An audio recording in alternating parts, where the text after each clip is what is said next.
At my son's wedding in Las Vegas, I handed him my old bankbook, the quiet proof of a lifetime of planning. He laughed, called me a loser, and threw it in the trash. I smiled and walked away. What he didn't know was how brutally expensive that moment of arrogance would become. Before continuing, subscribe to the channel and write in the comments what time it is in your region right now. My name is Ralph Stewart. I'm 68 years old, living in Phoenix, Arizona. Spent 35 years as an insurance agent with State Farm before I retired. I specialized in life insurance and investment products.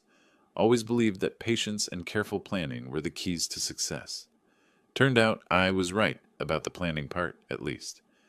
I mention this because you need to understand who my son Jason used to be before you can understand what he became. Jason is 34 now. When he was young, he'd wait by the window for me to come home from work. The moment my car pulled into the driveway, he'd run outside, arms wide open. "Dad! Dad! Tell me about your day!" he'd shout, genuinely interested in the mundane details of insurance policies and client meetings. That boy is gone. The change started 3 years ago when Jason met Ashley Webster. She's an Instagram influencer, or that's what she calls herself. From what I can tell, it means she takes pictures of herself in expensive places and calls it work. Beautiful woman, I'll give her that. But there's something cold behind those perfectly made-up eyes. Something calculating. Within 6 months of dating her, Jason started making comments. Little things at first.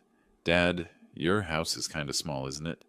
Or, "I was telling my friends about your career, but honestly, insurance sounds pretty boring." The word stung, but I told myself it was just youth talking. Just a phase.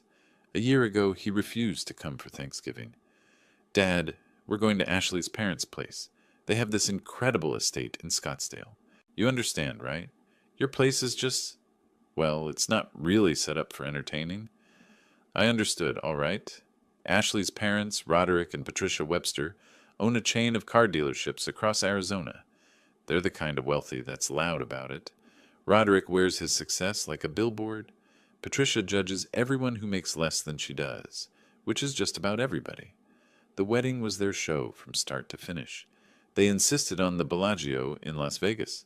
The whole affair probably cost more than most people's houses. 200 guests, crystal chandeliers, a 7-tier cake, live orchestra. I arrived the day before, stayed in a modest room I'd booked myself, and watched my son transform into someone I didn't recognize. The ceremony was beautiful, I suppose, if you like that sort of thing. Jason stood at the altar in a custom Italian suit that Ashley had picked out. When Ashley walked down the aisle, the room gasped.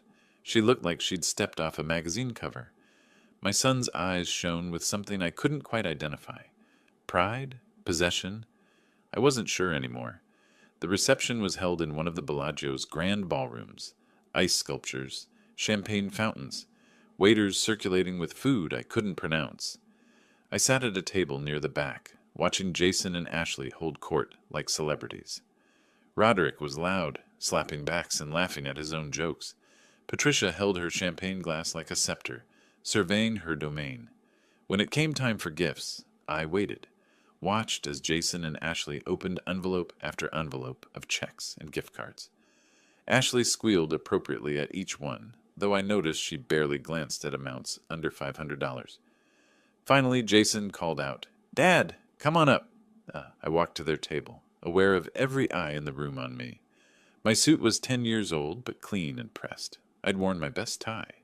In my hands, I held a simple cream-colored envelope. Jason took it with a smile that didn't quite reach his eyes. Ashley leaned in close as he opened it. Inside was my old Wells Fargo passbook, the physical kind with the marbled blue and green cover that banks stopped using years ago. The pages were yellowed with age. Jason held it up, confusion crossing his face, then recognition, then something else, something that made my stomach turn. "Dad? Seriously?" His voice carried across the room. A few guests turned to look. "A museum piece." Ashley laughed. It wasn't a kind laugh.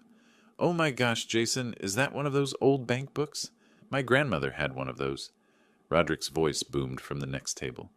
"Ralph, you could have at least written a check instead of this garbage." The room's attention was fully on us now. Jason looked around, seemed to feed off the crowd's energy. He stood up, holding the passbook between two fingers like it was contaminated. "You know what, Dad?" His voice was loud now, performance mode. "I'm tired of pretending, tired of making excuses for you. This," he held up the passbook, "this is exactly what you are. Outdated, irrelevant, a relic." He walked to the decorative fountain in the corner of the room, the one with the ice sculpture of intertwined wedding rings. With a theatrical flourish, he dropped the passbook into the trash bin next to it. "Garbage from a failure belongs in the trash." The room erupted in laughter. Not all of it, but enough. Ashley clapped her hands together, delighted. Roderick raised his glass in approval. Patricia smiled behind her champagne flute. I stood there, frozen as the laughter washed over me. Something inside my chest pulled tight, and then snapped. Not with a bang, but with a whisper. A quiet, final breaking. I looked at my son, really looked at him, saw the stranger he'd become. I walked to him slowly. The room quieted, perhaps expecting a scene. Instead, I placed my hand briefly on his shoulder. He flinched slightly, unsure. "Interesting, Jason," I said quietly. Only he could hear me. "Very interesting." I turned and walked toward the exit. Behind me, the party resumed. Music swelled. Conversation picked up. It was as if I'd never been there at all. As I reached the ballroom doors, I heard Ashley's voice carry across the marble floor. "Finally, the old ruin understands his place." I kept walking. The taxi to McCarran Airport smelled like artificial pine and old cigarettes. The driver tried to make small talk about the Vegas shows, but I wasn't listening. I stared out the window at the neon lights bleeding into the dark desert sky, and I let myself remember. Jason, at 7 years old, bringing me his report card. Straight A's. The pride on his face when I put it on the refrigerator. "I worked really hard, Dad. I wanted to make you proud." "I'm always proud of you, buddy." Had I said that enough? Had he forgotten? Jason at 16, after his first heartbreak. Sitting on the back porch, trying not to cry. I'd brought him a soda and sat beside him in silence until he was ready to talk. When he finally did, the words came in a flood. I'd listened to everyone, then told him that the pain would pass, that he'd love again, that being able to feel deeply was a strength, not a weakness. He'd hugged me then, tight. "Thanks, Dad. You always know what to say." When did I stop knowing what to say? Jason at 23, graduating from Arizona State. I'd worked overtime for months to help pay off his student loans. $47,000. I'd never told him about the sacrifice, never mentioned the extra shifts or the skipped vacations. I'd just handed him the paid-off loan statement on his graduation day. He'd cried, actually cried. "Dad, I can't believe you did this. I'll pay you back, I swear." "You don't owe me anything, son. That's what fathers do." Did he remember that moment, or had Ashley erased it like chalk from a board? The plane to Phoenix departed just after midnight. I'd upgraded to first class, something I rarely did, and the flight attendant brought me a whiskey without asking. I must have looked like I needed it. Somewhere over the Nevada-Arizona border, I pulled out the duplicate passbook from my jacket pocket. I'd made a copy the day before the wedding. Old habits from 35 years in insurance. Always have a backup. I opened it to the last page. There, in the neat handwriting of a Wells Fargo teller, was the balance as of February 2025. $5,856. Every commission carefully invested. Every dividend reinvested. Every raise saved. 4 decades of compound interest and strategic planning. The kind of wealth that builds slowly, invisibly, while everyone assumes you have nothing. I'd planned to give it all to Jason, every penny. I'd even drafted the paperwork with my attorney the year before. Jason was supposed to get the house, the investment accounts, everything. I'd imagined him using it wisely, maybe starting his own business, building something meaningful. That plan died in the Bellagio ballroom. Garbage from a failure belongs in the trash. I sipped my whiskey and watched Phoenix's lights appear in the distance. The city spread out below like a circuit board, glowing and interconnected. Somewhere down there was my house on Desert Willow Drive. My office. My life. My old life. I thought about Jason's face when he'd thrown the passbook away, the casual cruelty, the performance of it. He hadn't just rejected my gift. He'd rejected me. Everything I was. Everything I'd done for him. And Ashley, her laugh, her voice carrying across the marble. The old ruin understands his place? Did I, though? Did I understand my place? The plane landed at Sky Harbor just after 2 in the morning. I caught a cab home. The house felt different when I walked in, smaller somehow. Or maybe I felt smaller in it. I made coffee, even though I knew I wouldn't sleep. Sat at my kitchen table with my duplicate passbook open in front of me. The numbers stared back at me, steady and patient. Numbers don't lie. Numbers don't throw things in the trash. Numbers don't laugh at you in front of 200 people. An idea began forming. Quiet at first, just a whisper, then louder. Jason thought I was a failure. Ashley thought I was a ruin. Roderick and Patricia thought I was beneath them. They all believed I had nothing, that I was nothing. What if I let them keep believing that? What if I made it true? The next morning, I called Gerald Coleman. He'd been my attorney for 20 years, handled my estate planning, helped me structure my investments. Good man, discreet. Gerald, I need to see you, soon as possible. Everything all right, Ralph? I need to make some changes, big ones. We scheduled for the following Monday. I spent the weekend thinking, planning.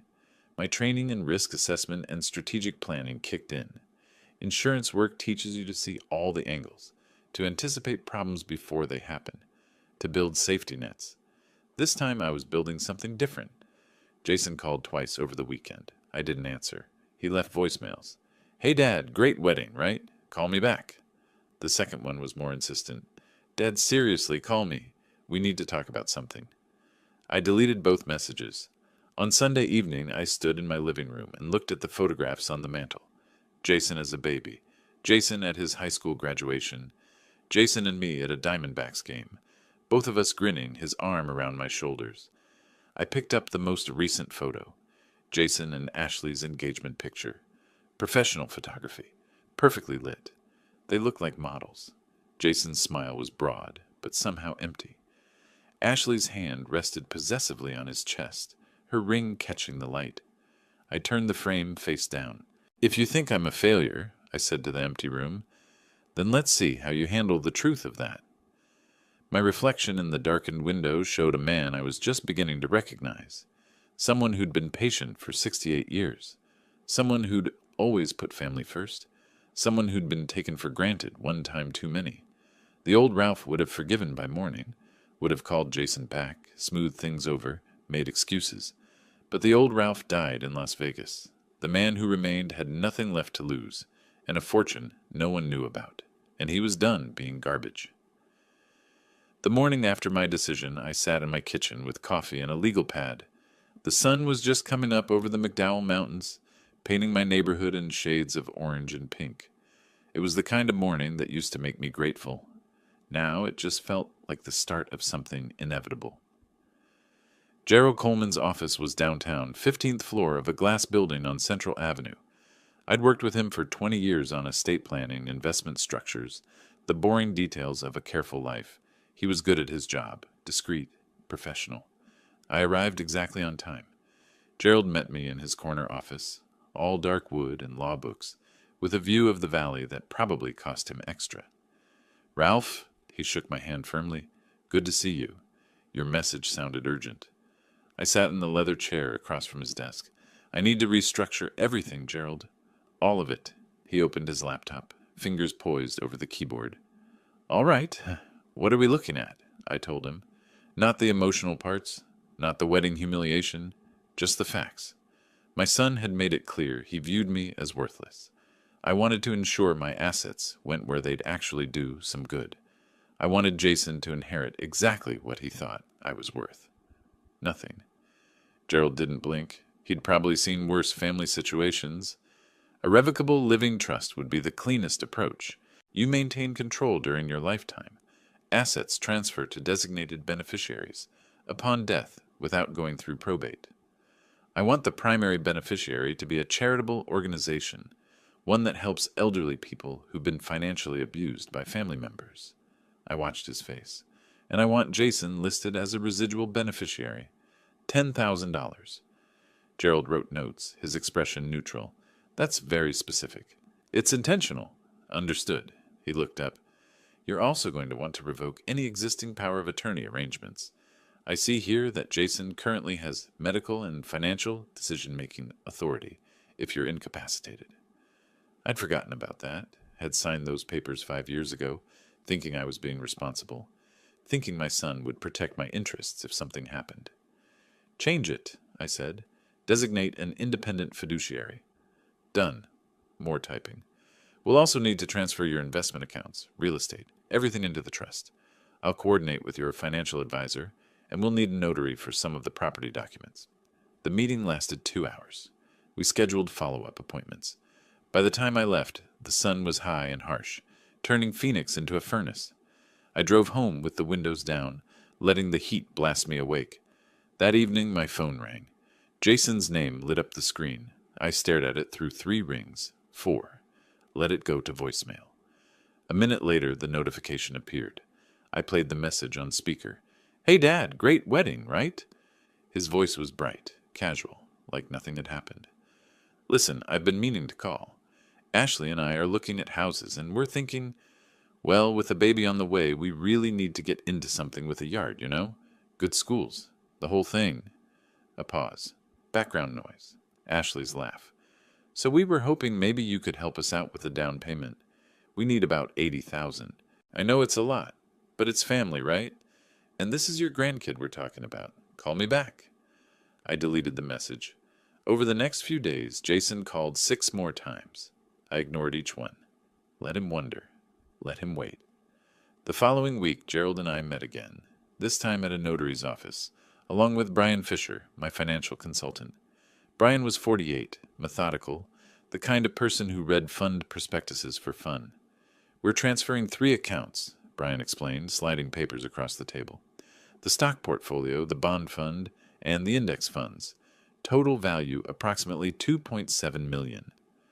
The notary, Linda Price, a woman in her 50s with reading glasses on a chain, witnessed each signature, the scratch of pens on paper, the official stamps, each document another nail in Jason's expectations. "The transfer on death deed for your house will take a few more days," Linda said. "But once it's filed, the property will transfer directly to your designated beneficiary, without probate. Not to Jason, to the charity." I signed my name one more time. On the drive home, my phone buzzed. A voicemail.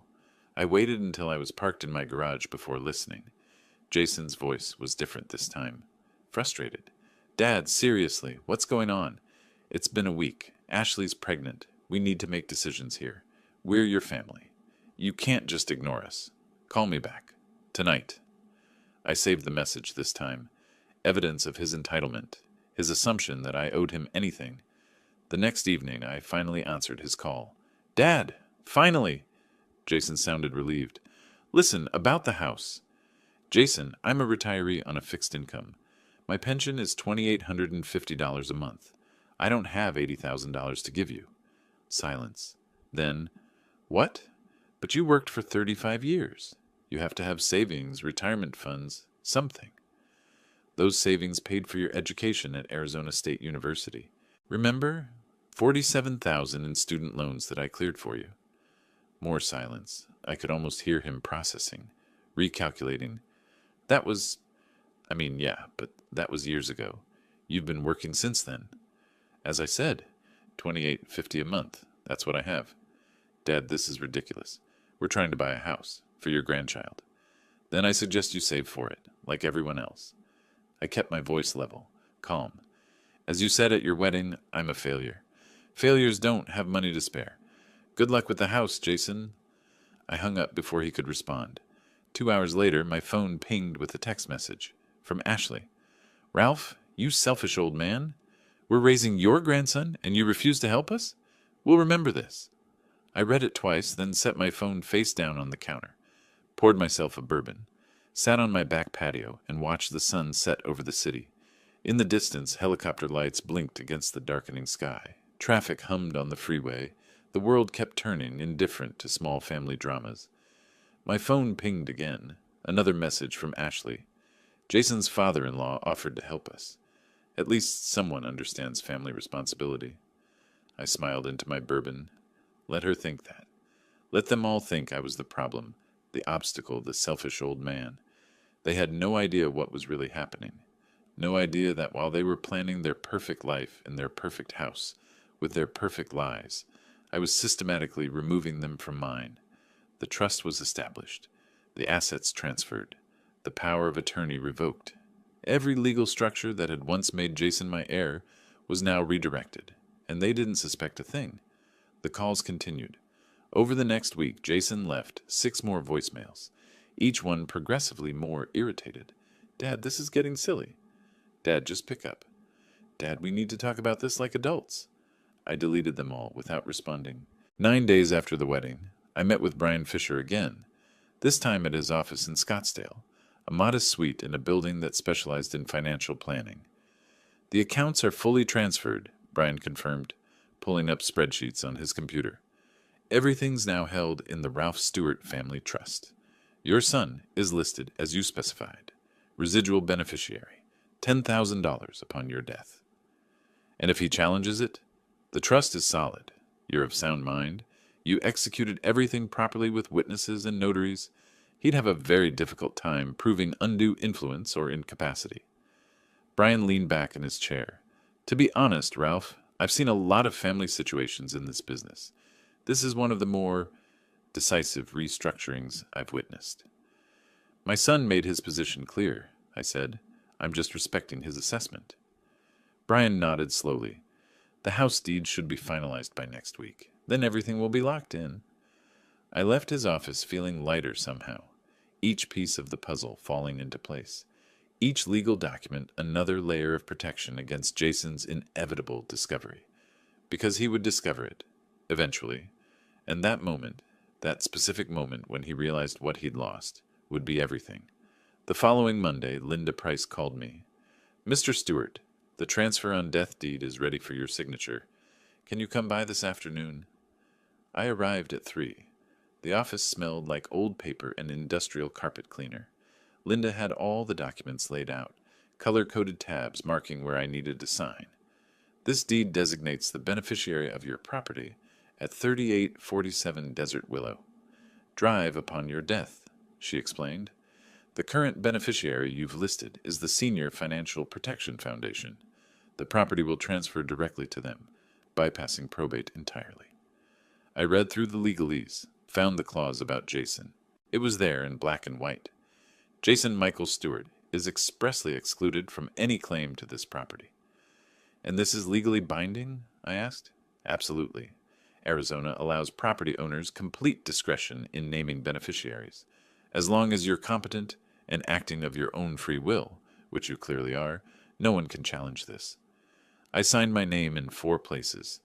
Linda notarized each signature, her stamp making that satisfying thunk on the paper. All filed, she said, sliding a copy into a folder for me. Your estate is now structured exactly as you specified.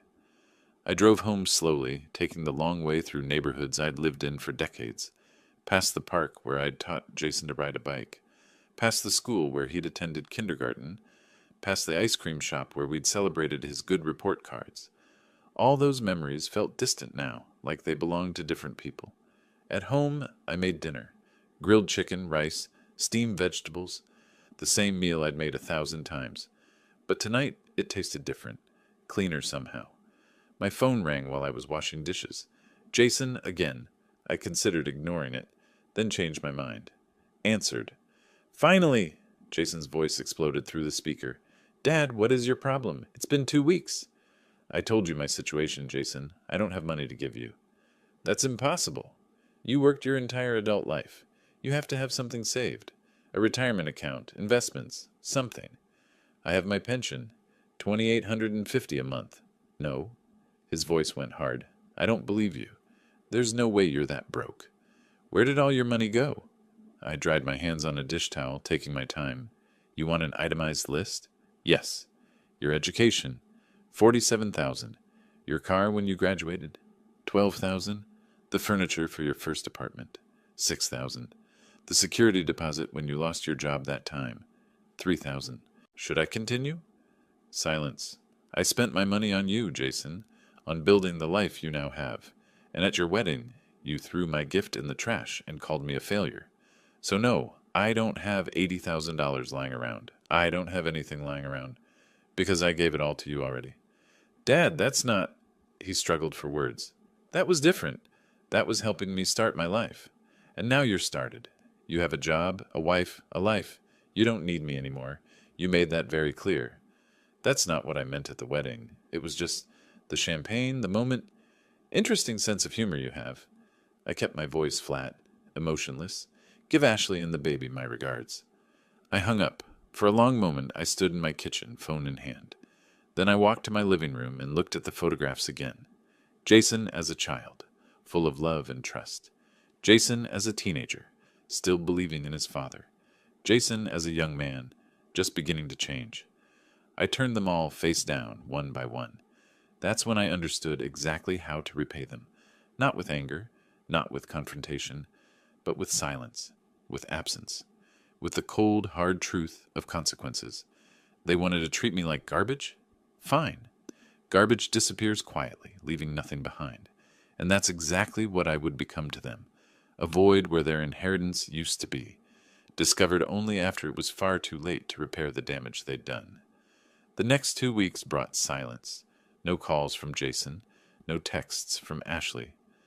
I went about my days with an odd sense of peace, grocery shopping, working in my small garden, taking evening walks around the neighborhood. Spring in Phoenix meant warmth without the brutal summer heat. The jacaranda trees were blooming purple along my street. Then, on a Saturday afternoon, my doorbell rang. I wasn't expecting anyone. Through the window, I saw Jason's car in my driveway.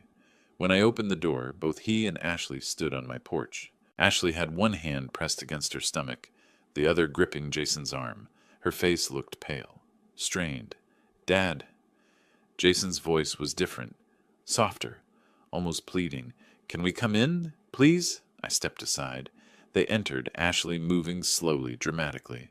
She lowered herself onto my couch like every movement caused discomfort. Are you all right? I asked, though I suspected theater when I saw it. Morning sickness, Ashley said weakly. It's been terrible. The doctor says it's one of the worst cases of toxemia he's seen. Toxemia, the medical term designed to sound serious. I nodded, said nothing. Jason sat beside her, his hand on her knee. Dad, I owe you an apology, a real one. What I said at the wedding, it was inexcusable. I was showing off, trying to be funny for the crowd. But it was cruel. I'm sorry. I see. Ashley's pregnant, as you know. We've been looking at houses, but everything in a decent school district costs so much. We really need your help, Dad. Not just for us. For your grandchild. I looked at Ashley, noting how her hand remained protectively over her abdomen, how her eyes watched me, calculating. I'd seen that look before on clients trying to manipulate a claim. Jason, I told you my situation. I live on $2,850 a month. But you must have something saved. His voice cracked slightly. 35 years at State Farm. There has to be a pension fund, a 401k, something. Those savings went to your education. $47,000 in student loans that I paid off. Remember? Ashley's expression shifted. The vulnerability dropped for just a moment, replaced by something harder. That's typical manipulation, throwing the past in someone's face. I'm stating facts, not manipulating. Ralph, you're being toxic. She straightened slightly, the illness apparently forgotten in her anger. We're trying to build a life, raise a family, and you're hoarding whatever you have like some bitter old man. I stood up. I think it's time for you to leave. Jason rose too, his face flushed. Dad, please. I don't have $80,000. I don't have $40,000. I don't have anything beyond my pension. If that makes me inadequate in your eyes, so be it. You already decided that at your wedding. They left. Ashley slammed my front door hard enough to rattle the frame. I returned to my chair and picked up my book, but I couldn't focus on the words.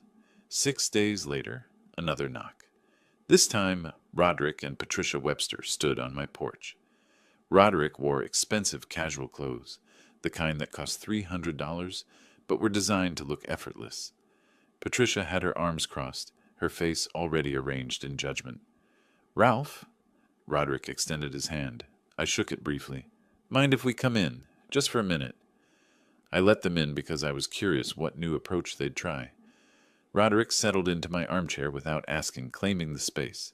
Patricia remained standing, inspecting my living room like an appraiser at an estate sale. Look, Ralph, let's be adults here. Roderick leaned forward, elbows on his knees. My daughter is carrying your grandchild. Jason is family now. I'm willing to put up $40,000 for their down payment, if you match it. Fair deal, don't you think? I appreciate the offer, but I can't afford it. Can't or won't? Both. Patricia made a small, disgusted sound. You know what, Ralph? You've always been a burden to this family. Thank goodness Jason has us. A burden, I repeated. Interesting choice of words. Patricia, honey. Roderick raised a hand. No. She turned to face me fully. Someone needs to say it. You're selfish. You're petty.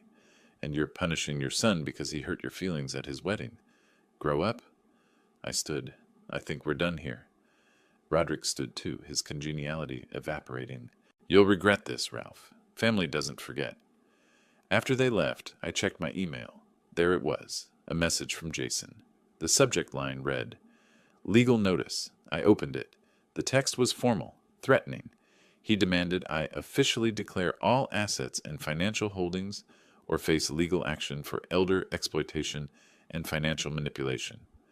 I forwarded it to Gerald Coleman with a brief note. They're escalating. His response came within an hour. Let them try. Everything you've done is airtight. Get some rest. But sleep didn't come easily that night. Not from worry, from anticipation. They were getting desperate, which meant they were getting close to discovering the truth.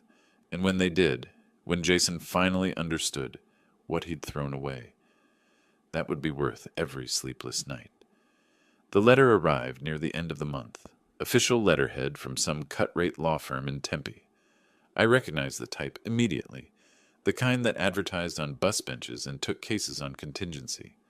The language was aggressive, demands for financial transparency, suggestions that I was being manipulated by outside parties, implications that my mental capacity was diminished, and that my decisions were not of sound mind. I read it twice, then called Gerald. They hired a lawyer, I said. Forward it to me. He paused. Ralph, this is pure intimidation. They have no grounds for any of this. I know, but what do we do? We respond, officially, on record. Let me handle it. 2 days later, Gerald sent a formal response on his firm's letterhead. The language was precise, legal, and utterly dismissive. Mr. Stewart is of completely sound mind. All financial decisions have been made independently and voluntarily. He has absolute legal right to dispose of his property as he sees fit. Any further harassment will be met with appropriate legal action. I kept a copy in my desk drawer. The following week, Jason appeared at my door again, this time alone. His tie was loosened, his hair disheveled. He looked like he'd come straight from work without thinking it through. Dad, I know you're hiding something. He pushed past me into the house before I could stop him. You have money. I know you do. You worked your entire life. Where is it? Jason, lower your voice. No! He spun to face me. I'm tired of your games. You owe me the truth. I'm your son. Do I? I kept my voice level. At your wedding, did you remember I was your father when you threw my gift in the trash? He froze. The passbook, I continued. You called it garbage. Called me a failure. You remember that, Jason? His face went through several expressions. Confusion, realization, defensiveness. It was just a joke, Dad. The champagne? No, it wasn't a joke. It was your real face, the one you've been hiding behind Ashley's influence for 3 years, and I saw it clearly for the first time. You're punishing me for one stupid moment? I'm accepting your assessment. You called me a failure, so I'm living like one. Isn't that what you wanted? His jaw clenched. You'll regret this. You'll regret treating your own son this way. He left. The door didn't slam this time, just clicked shut with finality. 3 days after that, my phone buzzed with an Instagram notification. Someone had tagged me in Ashley's story. I didn't have an account, but curiosity made me check on my computer. The post was carefully worded. No names, but the implications were clear. When a toxic family member refuses to help during your most vulnerable time, some people never grow up. Family matters, pregnancy struggles, and toxic relatives. The comments were mixed, some supportive, others questioning. I closed the browser. That Friday evening, my phone rang. The Wells Fargo number. Mr. Stewart, this is Marcus Chen, branch manager. I wanted to inform you of something unusual. Earlier today, someone called claiming to be your son, requesting information about your accounts. My pulse quickened. What did they tell him? Nothing. We never give out information to anyone but the account holder. But he was persistent, claimed he had power of attorney. He doesn't. We know. We checked. But I thought you should be aware. He seemed quite desperate.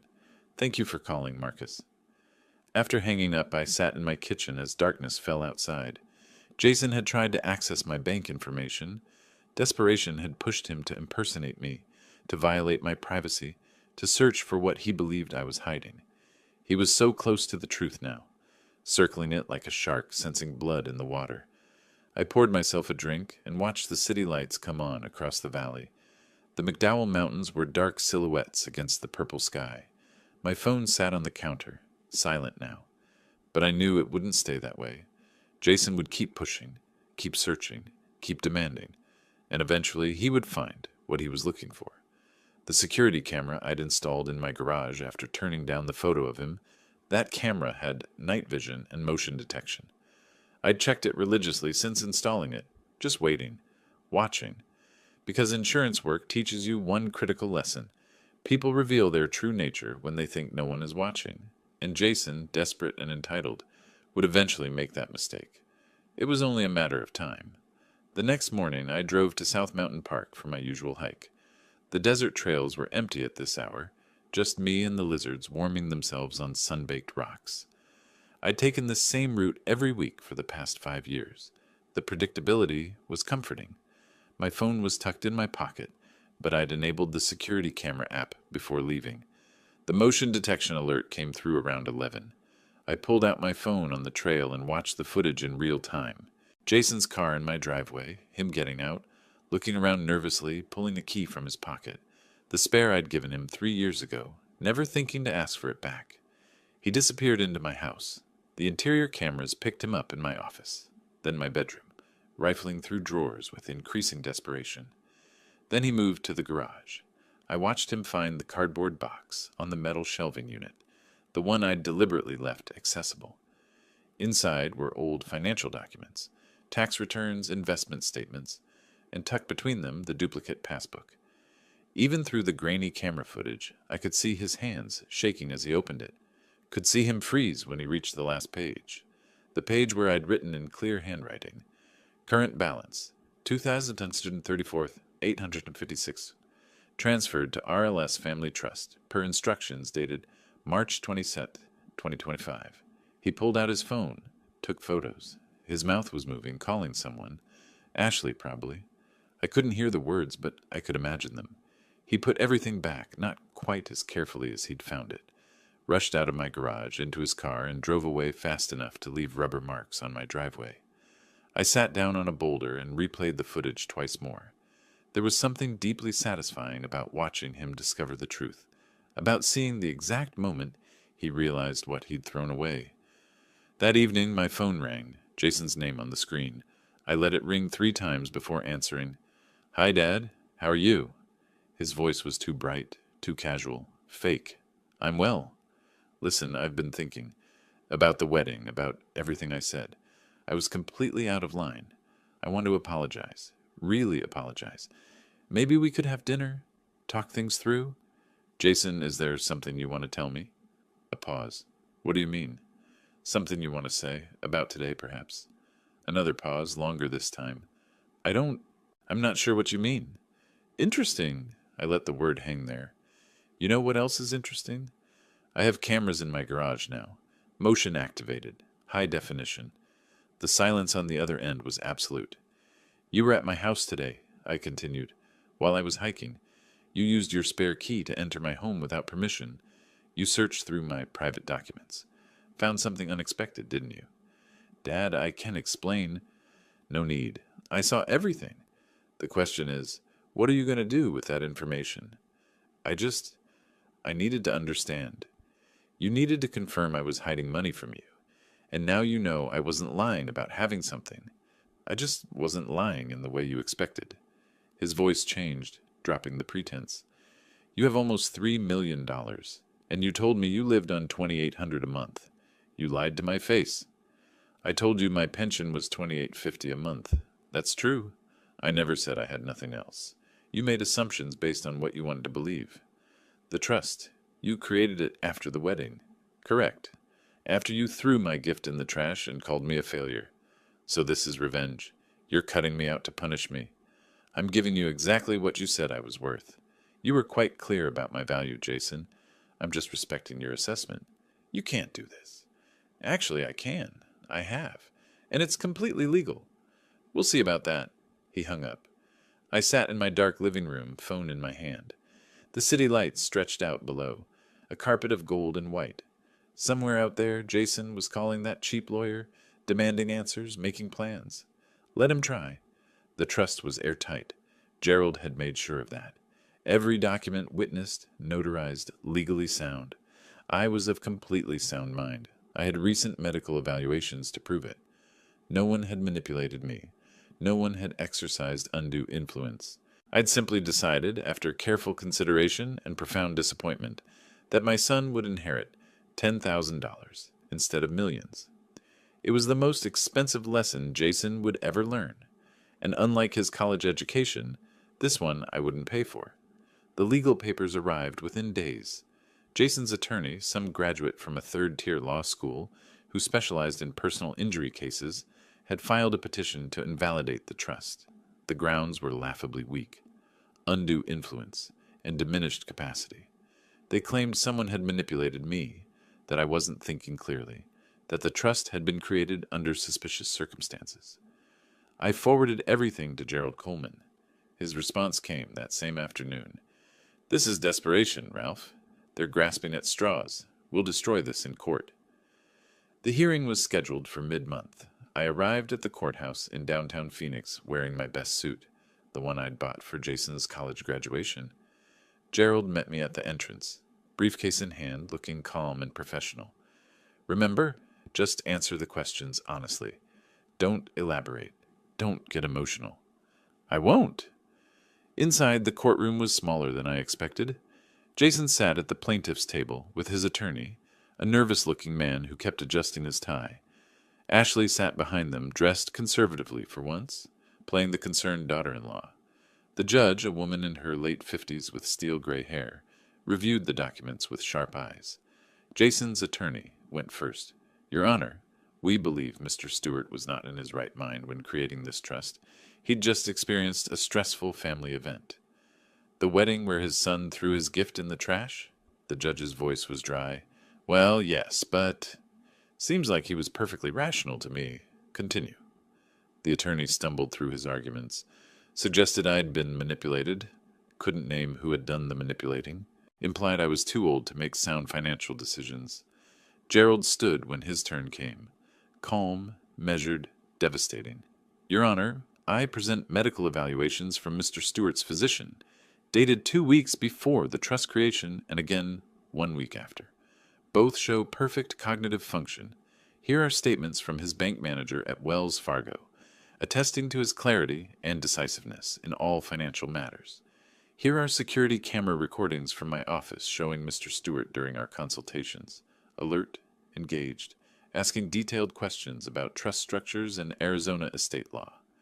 He laid out document after document, each one another nail in Jason's case.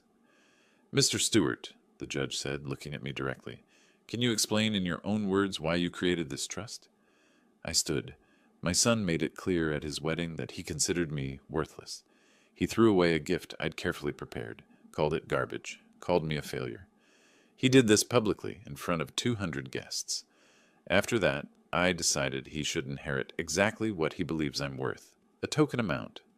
The rest will go to charity, helping elderly people who've been financially exploited by family members, which seemed appropriate. The judge's expression didn't change, but I caught the slightest nod. The petition is denied, she said. Mr. Stewart has absolute right to dispose of his property as he sees fit. This trust was created legally, properly witnessed and notarized, by a man of sound mind making a conscious decision about his estate. Dismissed. The gavel came down. Jason's face went white. Not pale, actually white, like someone had drained the blood from his skin. His mouth opened, closed, opened again without sound. Ashley grabbed his arm, hissing something I couldn't hear. In the hallway afterward, Gerald shook my hand. That went exactly as expected. They had nothing. What happens now? They could appeal, but they won't win. The law is clear. You're competent, the trust is valid, and you have every right to distribute your assets however you choose. I walked to my car alone. The desert sun was brutal, turning the parking lot into a griddle. But I felt cold, clear, focused. My phone buzzed as I reached my car. A text from an unknown number with a screenshot attached. Ashley's Instagram post, dated that morning. When your father-in-law has millions, but refuses to help his pregnant daughter-in-law buy a house for his grandchild. Some people never learned what family means. Toxic family, elderly abuse, pregnancy struggles, 47,000 followers. Hundreds of comments already. I got in my car and drove home, my hands steady on the wheel. Let her post. Let her rage. The truth would come out eventually. It always did. And when her followers discovered she'd lied about being pregnant, when they learned she'd tried to manipulate a man who'd offered nothing but love to his son, her carefully constructed influencer world would collapse. But that would come later. For now, I had something more important to do. The next evening, Roderick Webster showed up at my door. No Patricia this time. Just him, wearing expensive golf clothes and an expression somewhere between anger and desperation. "Ralph, we need to talk." I let him in because I wanted to hear what he'd say. "Look, let's be reasonable adults here." He settled into my armchair uninvited. "You proved your point. Jason was disrespectful. He apologized.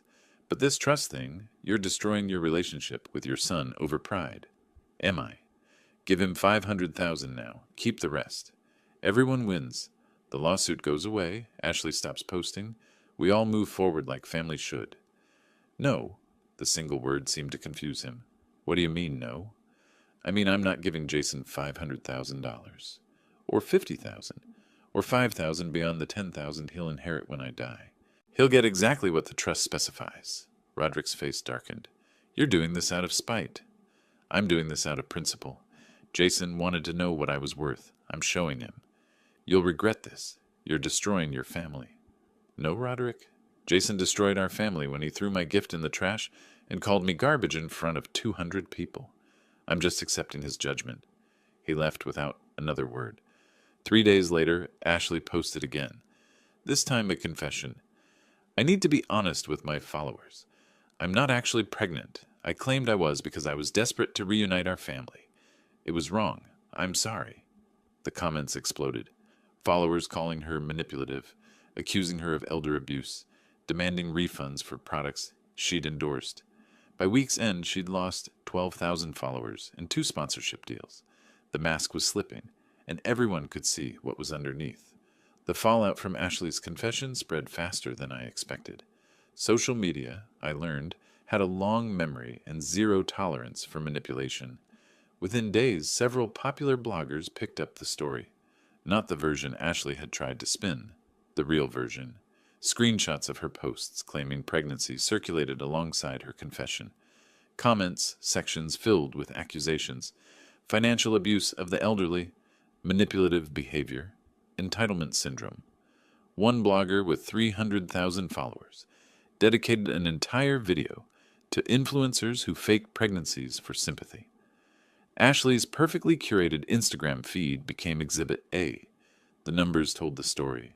47,000 followers became 35,000, then 32,000.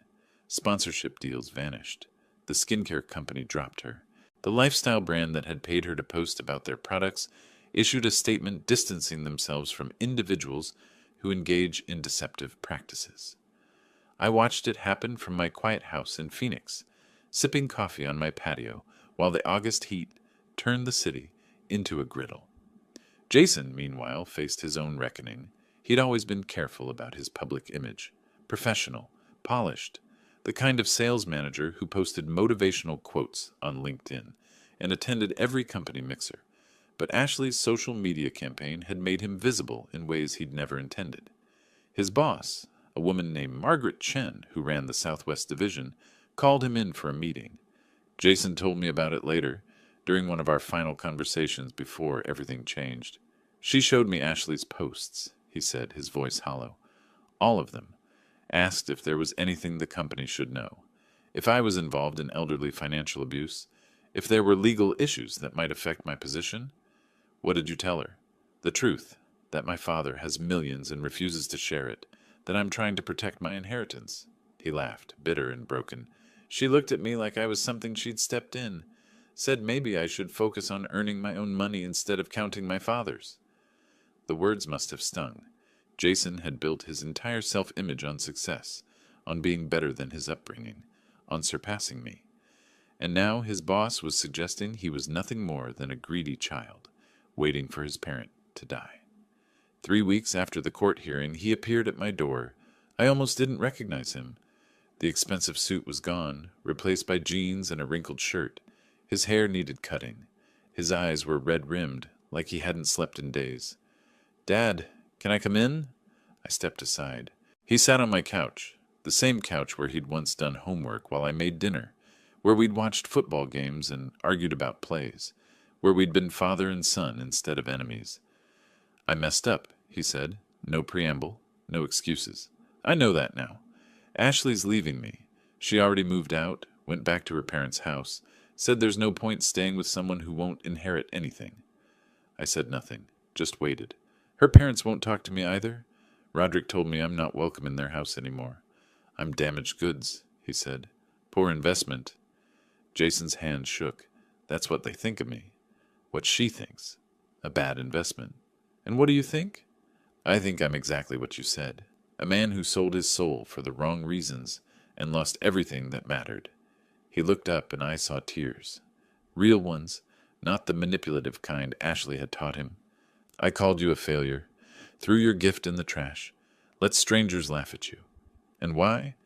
Because I wanted to impress people who never actually cared about me." "Jason, no, let me finish."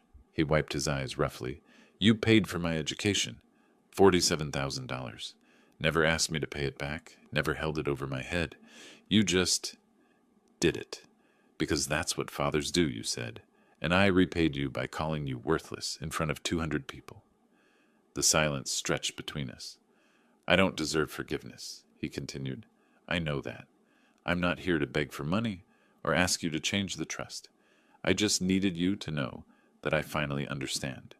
What I lost wasn't an inheritance. It was you." I studied his face.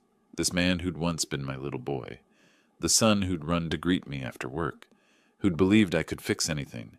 Who'd loved me unconditionally before the world taught him to measure people by their bank accounts. "You're 34 years old, Jason, an adult. You made your choices." "I know. You chose Ashley over me. Her parents over our relationship. Money over love. I know. And now you're facing the consequences of those choices. I know." His voice broke. "And I deserve every bit of it." I stood, walked to the kitchen, poured 2 glasses of water, handed him one, sat back down. "Here's what I'm going to tell you," I said. "I'm not cutting you off from my love. I never did. But I am cutting you off from money you thought was yours by right. There's a difference." "What difference?" "Love isn't conditional, but inheritance is. You have to earn trust, respect, the right to be someone's heir, and you didn't." He nodded slowly, accepting the verdict. "So what do I do now?" "You become the man I raised you to be. Not for the money, that ship has sailed. For yourself, because you need to look in the mirror and respect who you see." He left without asking for anything more. No pleas, no negotiations, just quiet acceptance. 2 weeks later, he called. Ashley had filed for divorce. The house hunt was canceled. He was moving into a studio apartment, had started seeing a therapist, was trying to rebuild his life from scratch. "Is there any chance," he asked, voice small, "that you might forgive me someday?" I looked at the photograph on my mantel, the one I'd turned face down months ago, the one showing a younger Jason, arms around my shoulders, both of us grinning. "Ask me again when you've earned it," I said, "not with words, with actions." "How long will that take?" "However long it takes." September arrived with cooler temperatures and clearer skies. The brutal Phoenix summer was ending, giving way to the brief paradise of fall. Jason called on a Tuesday morning. "Dad, would you meet me for coffee? Just coffee. Nothing else." I agreed, curiosity mostly, and something else, a small, stubborn hope I couldn't quite extinguish. The cafe in Tempe was small, locally owned, the kind of place that served actual espresso instead of candy disguised as coffee. Jason was already there when I arrived, sitting at a corner table, nursing a black coffee. No laptop, no phone on the table. Just him, waiting. I sat down across from him. For a long moment, neither of us spoke. "I'm not here to ask for money," he finally said, "or to beg you to change the trust. I just wanted you to know something." "What's that?" "I understand now. Not about the money. I mean, I understand that too, but that's not the important part. I understand about respect, about value, about what I threw away when I threw away that passbook." He reached into his bag and pulled out something wrapped in cloth, unfolded it carefully. The Wells Fargo passbook.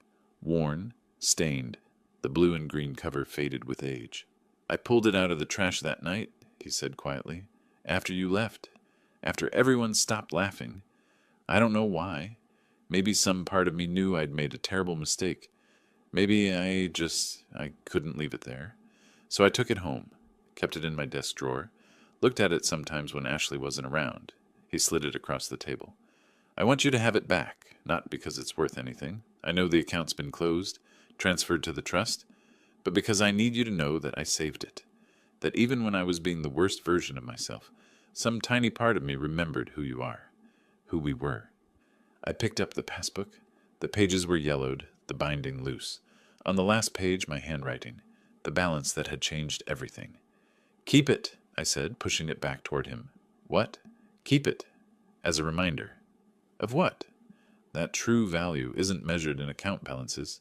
It's measured in character, in how you treat people when you have power over them, in whether you choose love or money when you can't have both." His eyes filled with tears again. "I chose wrong." "You did, but you're learning. That's more than most people manage. Is there a chance—" He stopped, started again. "Is there any possibility that we could, I don't know, have coffee again sometime? Talk? I'm not asking for father-son relationship back. I know I destroyed that. But maybe, eventually, something." I looked at this broken man across from me, saw past the mistakes to the child he'd been, the good person he might still become. "We're having coffee now, aren't we?" "Yes, but that's a start. Let's see where it goes from there." Over the next weeks we met regularly, once a week, then twice. Not as father and son trying to reclaim what was lost. That was gone, transformed into something different. But as two men learning to know each other again, he told me about therapy, about recognizing patterns Ashley had exploited, about understanding how he'd measured himself by all the wrong metrics. I told him about the charity, about meeting some of the elderly people who'd been financially abused by their families, about how his inheritance would help them recover, rebuild, reclaim their dignity. "That's better than me having it," he said one afternoon. "I would have just bought a bigger house, maybe a second car, stuff that doesn't matter." "Maybe. Or maybe you would have built something meaningful. We'll never know now. Do you regret it? The trust? No. Do you?" He thought for a long moment. "I regret what led to it, but not the trust itself. I think I needed this. Needed to lose everything to understand what actually mattered." The trust remained unchanged. $10,000 for Jason upon my death. The rest to charity. I'd made my decision, and I stood by it. But I gave him something more valuable. Time. Attention. The chance to rebuild trust slowly, carefully, without the weight of millions distorting every interaction. When Thanksgiving came, I invited him to dinner. He arrived carrying a pie. "I made it myself," he said, almost shy. "First time I've ever baked anything. Pumpkin. I know it's traditional, but I thought, well, I wanted to contribute something I actually made instead of bought." We ate together at my small dining table. Just the two of us. No Ashley. No Webster family with their judgments and their money. No lawyers or court cases or Instagram posts. Just a father and son sharing a meal. "I have something for you," Jason said after dinner. He pulled out the passbook again. "I want to give this back. For real this time. I told you to keep it. I know. But I realized something. It shouldn't be mine. It was always yours, your life's work, your careful planning, your sacrifice. I don't want it as a reminder of what I lost. I want you to have it as a reminder of what you built. Not just the money. Everything. Your integrity, your principles, your refusal to compromise your values, even when it cost you your relationship with your son. I took the passbook, held it in my hands. All those years, all those careful investments, all those choices that had led to this moment. You know what the real value of this passbook was? I asked. The money? No, the lesson that what you give freely out of love has value, that what you expect as entitlement becomes poison, that respect can't be bought, only earned. He nodded slowly. I'm learning that. Good, keep learning it. As he left that evening, he paused at my door. Dad, thank you. For what? For not giving up on me, even when I gave you every reason to. I watched him drive away into the desert night, his taillights disappearing into the darkness. The passbook sat on my mantel, back where it belonged. Not hidden away, not thrown in the trash, just there. A reminder of what had been lost and what, perhaps, might slowly be rebuilt. The trust remained unchanged. The money would go to charity. Jason would inherit his $10,000 and nothing more. But we would keep having coffee, keep talking, keep rebuilding something that looked different from what we'd had before, but might eventually be just as valuable. Not a father and son bound by expectation of inheritance, but two men bound by choice, by effort, by the slow work of earning back what had been thrown away. The passbook sat on the mantel, its pages filled with numbers that no longer mattered, because I'd finally taught Jason the most important lesson of all, that real value isn't measured in account balances, but in who you are when no one's watching, in what you do when you have nothing to gain, in whether you choose to be a person of character or a person of convenience. He'd chosen wrong once, but he was learning to choose better, and that, I thought, was worth more than any amount of money I could have left him. If you liked this story, please like this video, subscribe to the channel, and share your impressions of this story in the comments. To listen to the next story, click on the box on the left. Thank you for watching.